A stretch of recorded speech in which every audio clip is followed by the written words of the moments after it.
Yeah. I'm good. Welcome to the Unbounded Conversations.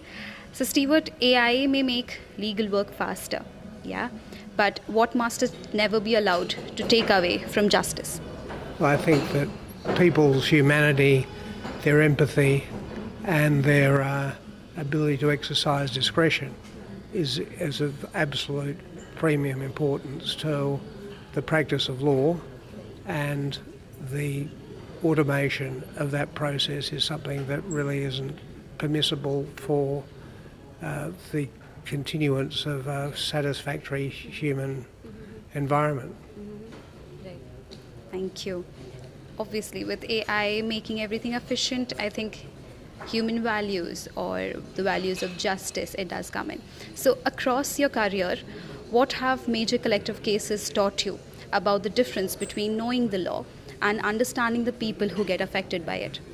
Well, I think because we deal a lot in the class action space, uh, we uh, we are very much in touch with people's grievances, suffering, and expectations, and we need to harness the law to gain justice for people and access to justice, and that involves more than just the practice of law. It also involves lobbying, it also involves use of the media, it involves enhancing people's awareness of the issues, because that awareness permeates all the way up to the court. Okay. So, where can artificial intelligence genuinely, improve the access to justice? And especially for people who would, otherwise be too dispersed or maybe too lost here. Yeah. Well, it can make it more accessible in the sense it can make it cheaper and more efficient.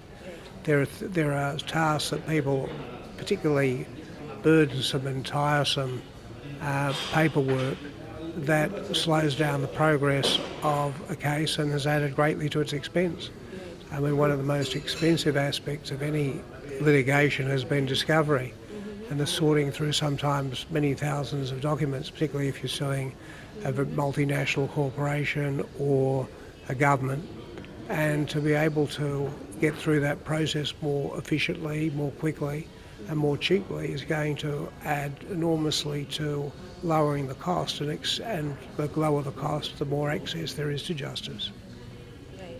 Now that we focus on how efficiency is coming into, AI practice and then legal practice, so what happens when efficiency becomes the dominant value in legal practice? Well, to some extent, efficiency has already become a dominant value. I mean, we have something in Australia called the Aon principle, and that says that the cheap and efficient administration of justice should take priority over giving people endless opportunities, for example, to amend a pleading or file a further affidavit. So the Australian High Court has already given dominance to the administration of justice ahead of justice per se. And it's not something I necessarily agree with, but that's already occurring, and I think that AI is just going to make it easier for people to comply with directions of the court and procedural efficiency. I think that focus is essentially what anybody, be it your client, be it people working across borders, are essentially looking for with the conversations that we are having, especially during the summit today. I think that is something we would be looking forward to as well. So you have also been a public commentator, yeah, and a reform advocate. So does the intelligence age make independent professional voices more necessary or more vulnerable? I think it makes independent professional voices more necessary because people are going to become a lot lazier.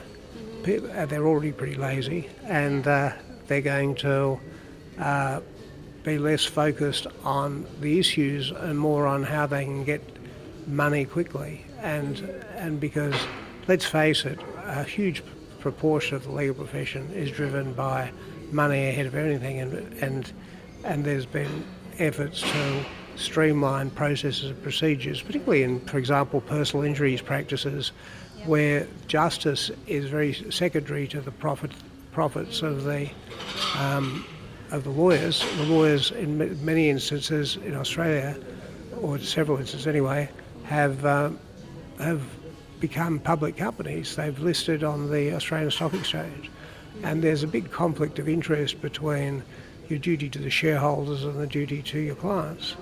And in those circumstances, the profit motive has already been an extremely driving factor, and AI will make it easier for them to make quicker profits.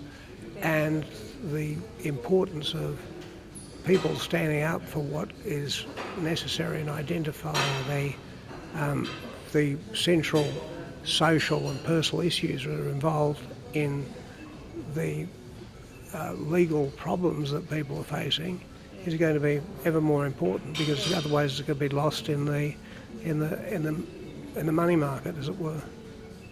Yeah. So, what promise to summarize just your last point? What promise should the legal professionals make now to people whose rights will increasingly be, accessed through data, where privacy is being inferred by, big tech companies for profit, which you just discussed? So what promise should legal professionals do to people here? Well, the promise that they should always have made to their lawyers, to their clients, which is effectively to be focused on their interests first and foremost, and to subordinate the lawyer's interest to the client's interest, provided the client is doing what they're obliged to do under any agreement that they have with the lawyer. Right. So, on a last and a lighter note, in one word or a short phrase, like you've just entered the summit and we are only beginning with our first day, but how does it feel to be part of the Barcelona Assembly 2026? Well, it's always stimulating to be here, and it's one of the few legal conferences which is focused on the issues more than the socialising that goes with these activities typically. We also loved having you last year at Singapore, where you were part of the speaking sessions as well. So thank you so much for being part of the Unbounded Conversation today. It was a pleasure speaking with you, and I'll see you inside. Thank you very much. Thank Bye. you. Have a good day.